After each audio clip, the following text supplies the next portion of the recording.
ఆత్మలోని శాంతము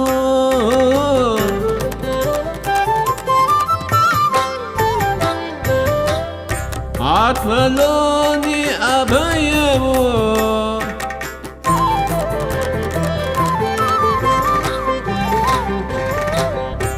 ఆత్మలోని శాంతము అని అభయము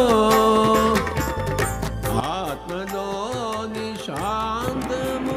స్వాధ్యాయ ప్రియులకు, జ్ఞాన స్వరూపులకు, జ్ఞాన జిజ్ఞాసులకు అనిత నమస్కరిస్తూ, న్యూ ఎనర్జీ 20వ రోజు ది రేవతీదేవి గారి అపురూప జ్ఞాన సంపద అండి. ఇది చెప్పాలి అంటే ఇప్పుడు మనందరికీ ఎంతో అవసరమైన జ్ఞానము. ఒకటి మాస్టర్స్, ఒక పదానికి చాలా చాలా అర్థాలు ఉంటాయి. మనం ఎంత లోతుగా వెళ్ళి ఎన్ని అర్థం తీసుకుంటే అంత ఉంటూ ఉంటుంది. ఒక విధంగా మనకు అవసరమైన విధంగా చదువుకుంటూ మనకి అందే జ్ఞానం విధంగా అర్థం చేసుకుంటూ వెళ్ళడం ఒక రకము. లోతుగా వెళ్ళి దాని గురించి లోపలికి వెళ్ళి చదివి తీసుకొని జ్ఞానాన్ని పొందటం ఒక రకం. సో హ్యాపీగా చదువుకుందాము, హ్యాపీగా విందాము, హ్యాపీగా అర్థం చేసుకుందాము. ఓకేనా అండి? మానవుల అనుమతి, హార్మోనిక్ కన్వర్జెన్స్. ఆధ్యాత్మికంగా మనం ఎదిగే చరిత్రలో 1984వ సంవత్సరానికి చాలా విశిష్టత ఉన్నది. ఆ సమయంలో మానవ జాతిని ఉన్నత ఆధ్యాత్మిక అంటే ఆత్మపరమైన స్థాయికి చాలా పెద్ద ఎత్తుకు తీసుకెళ్ళటం జరిగింది. అది ఎలా జరిగిందో చూద్దాం. మన భూగ్రహాన్ని, మన సౌర కుటుంబాన్ని, మన విశ్వాన్ని సంరక్షిస్తున్న గ్యాలక్టిక్ ఫెడరేషన్ అంటే విశ్వ సంఘం ఒకటి ఉన్నది. ఆ ఫెడరేషన్ వాళ్ళు మనల్ని అనుక్షణం గమనిస్తున్నారు.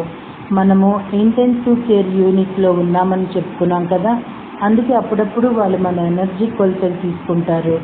ఐసీయూ వాటిలో ఉన్న పేషెంట్ టెంపరేచర్ అప్పుడప్పుడు చూసినట్లు కొలతలంటే పొడవు, వెడల్పు, బరువు కావు. ఆధ్యాత్మికంగా ఎంత మోతాదులో మనలో ఉన్నదో, మనం ఏ స్థాయిలో ఉన్నామో అనే కొలతలు. పాలల్లో నీళ్లు ఏ మోతాదులో కలిసాయో తెలుసుకునే కొలతలు లాంటివి. మనలోని చీకటి వెలుగుల తూకాన్ని చూడడం జరిగింది. ఇలాంటి కొలతలు ఇప్పటికి ఎన్నోసార్లు తీశారు.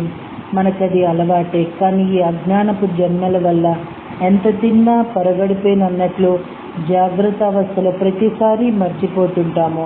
1987లో మనల్ని అడిగారు, భూమి యొక్క చైతన్యం మారటానికి మనం సుముఖంగా ఉన్నామా అని.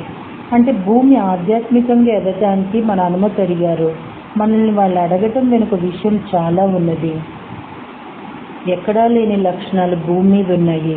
మనకు ఎంపిక, స్వేచ్ఛ ఉన్నది.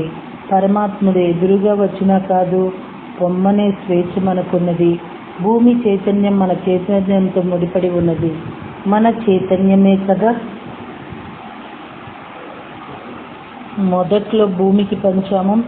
మనం ఇక్కడే సరేనంటే భూదేవిలోని మన చైతన్యం భాగం ఎదగడానికి సిద్ధపడుతుంది. మనం సరేనంటేనే భూమి ఎదుగుతుంది, లేకపోతే ఎదగదు, పై ప్రకంపనలకు పోలేదు.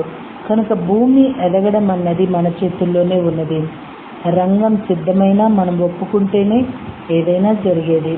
మనం ఒప్పుకోకపోతే ఏం జరిగి ఉండేది. అలాంటప్పుడు ఏం చేయాలో మనం భూదేవికి మొదట్లోనే చెప్పేసి ఉన్నాం. ఆ నిర్మాణాన్ని బట్టి, ఆ ప్రోగ్రామింగ్ని బట్టి భూదేవి సింపుల్గా తన చీర కుచ్చెల్లో దులిపేసుకొని ఉండేది.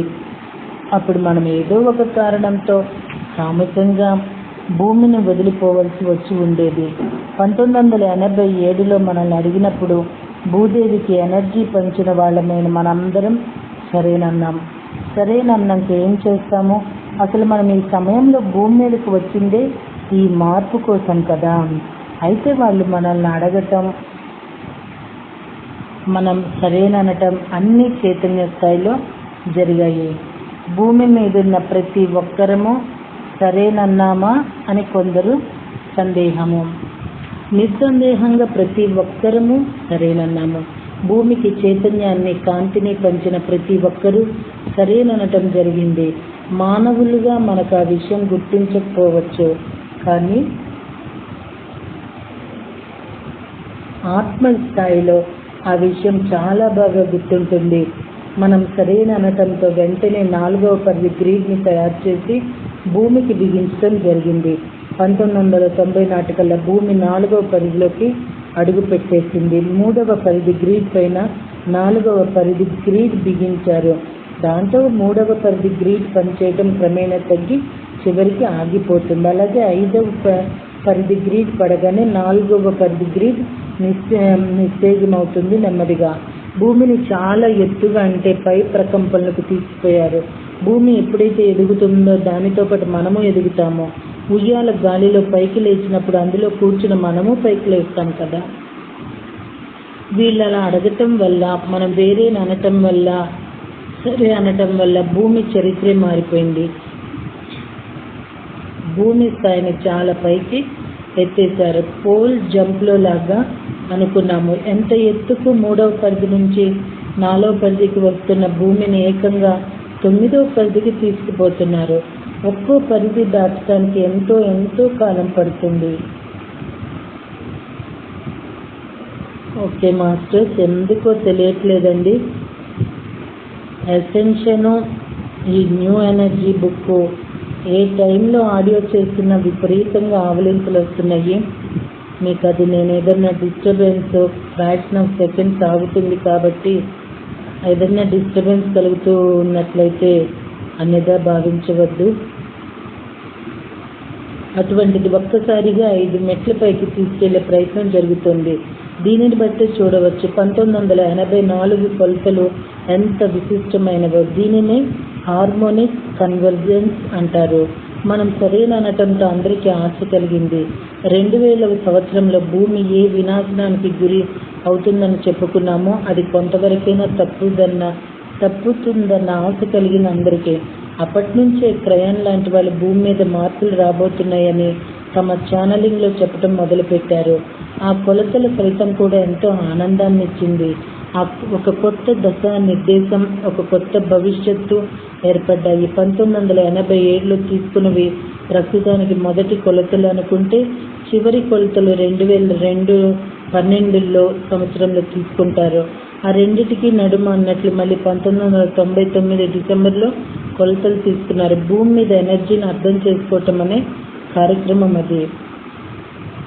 ఒక్కో గ్రీడ్ బిగించే కొద్దీ భూమి ఆధ్యాత్మికంగా ఒక మెట్టు పైకి వెళుతున్నది. ఒక గ్రహాన్ని ఆధ్యాత్మికంగా పై మెట్టుకు తీసుకొచ్చేటప్పుడు ఒక సమాచార గ్రీడ్ను తయారు చేయడం జరుగుతుంది. దీని ద్వారా మనుషుల నుంచి అంతవరకు మరుగ్గా ఉండిపోయిన సమాచారాన్ని అంతా అందిస్తారు. మనుషుల పైతలాల వాళ్ళు దానివల్ల ఆధ్యాత్మిక ఉన్నతికి ఎన్ని రకాలుగా ఎంచుకోవచ్చో మనుషులకు పూర్తిగా అర్థమవుతుంది. కొత్తగా తెలిసిన సమాచారం నుంచి పాత విషయాలను తవ్వుకొని బాధ, కోపం తెచ్చుకునే బదులు సానుభూతి అర్థం చేసుకొని దానిని విని ఊరుకోగలిగితే ఆ సానుభూతి ఆధ్యాత్మికోన్నతిలో ఒక పెద్ద అంగవేస్తుంది. ఆ అడుగు వల్ల ఎన్నో ఏళ్ల శ్రమకాలం కలిసొస్తాయి. స్పైడర్ పీపుల్ 1996లో 5వ పరిధి గ్రీడ్ను సృష్టించడం జరిగింది. ఒక గ్రీడ్ను తయారు చేయాలంటే ఏకకాలంలో 1,44,000 మంది మానవులు ఆ తయారు చేయబోయే గ్రీడ్కు అనుకూలంగా సంకల్పించాలి.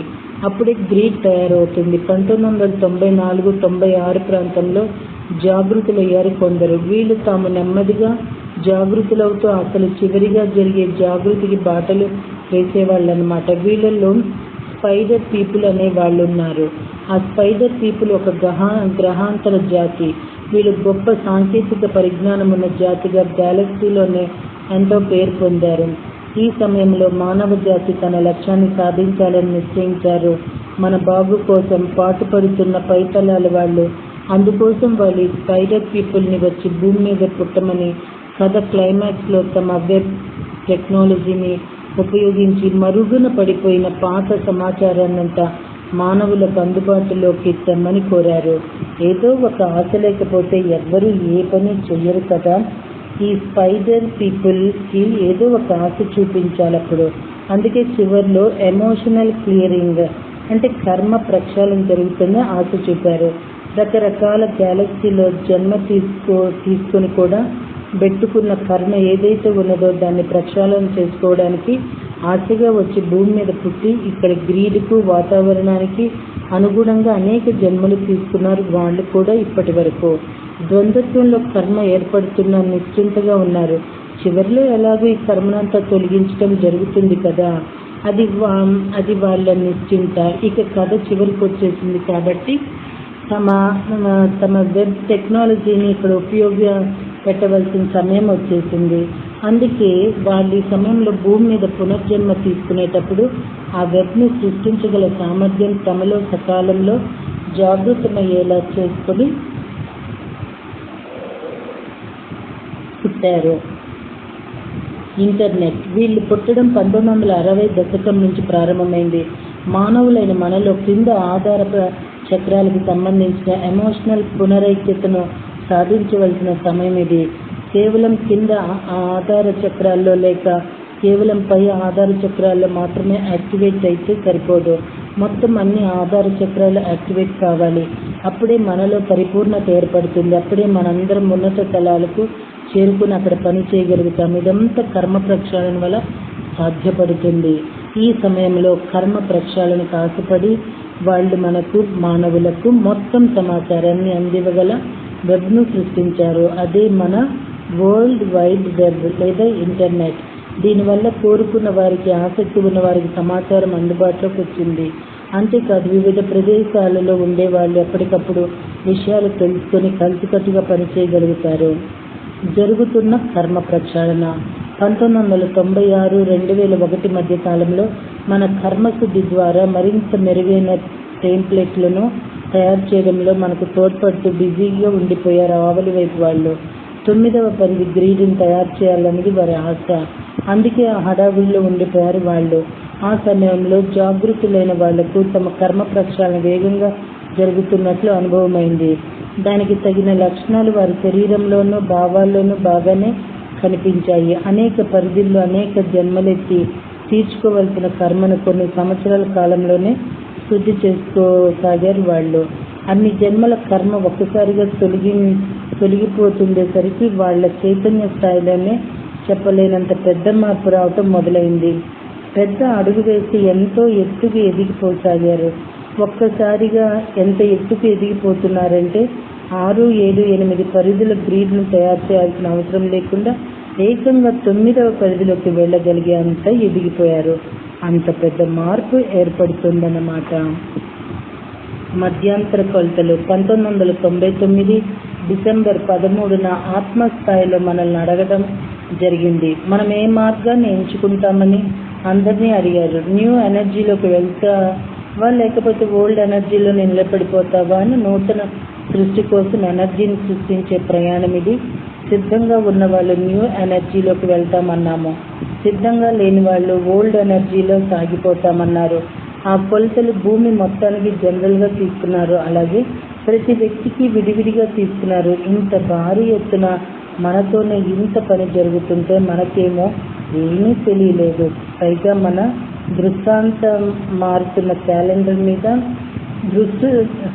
పైగా మన దృష్టి అంతా మారుతున్న క్యాలెండర్ మీద Y2K సమస్య మీద ఉండటం చూసి ఆవలి వైపు వాళ్ళు నవ్వుకున్నారు.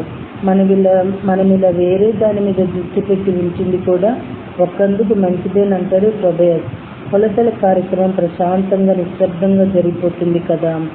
ఆ మధ్యాంతర కొలతలు ఎందుకు చేశారంటే 1985 నుంచి 2012 వరకు ఎనర్జీలో ఎదుగుదల మార్పులు ఉంటాయి కదా, అవి అనుకున్నట్లే ఉన్నాయి లేవా అని మధ్యలో చెక్ చేయడం కోసం కూడా.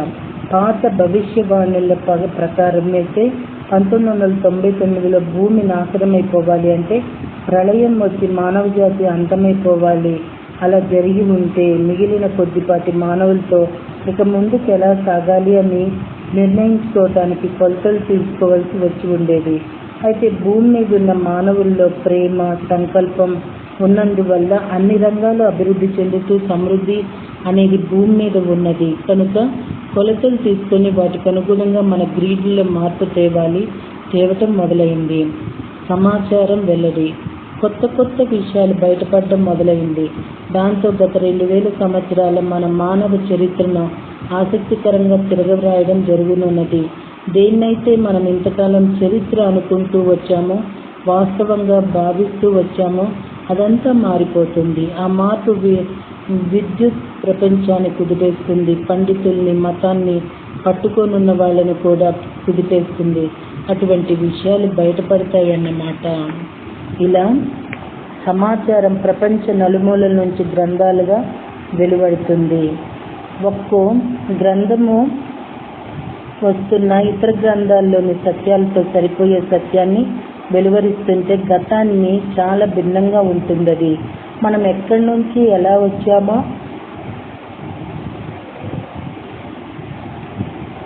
ఆ గ్రంథాలు చాటుకుంటే దానిని కాదు పొమ్మంతం చాలా కష్టమైపోతుంది.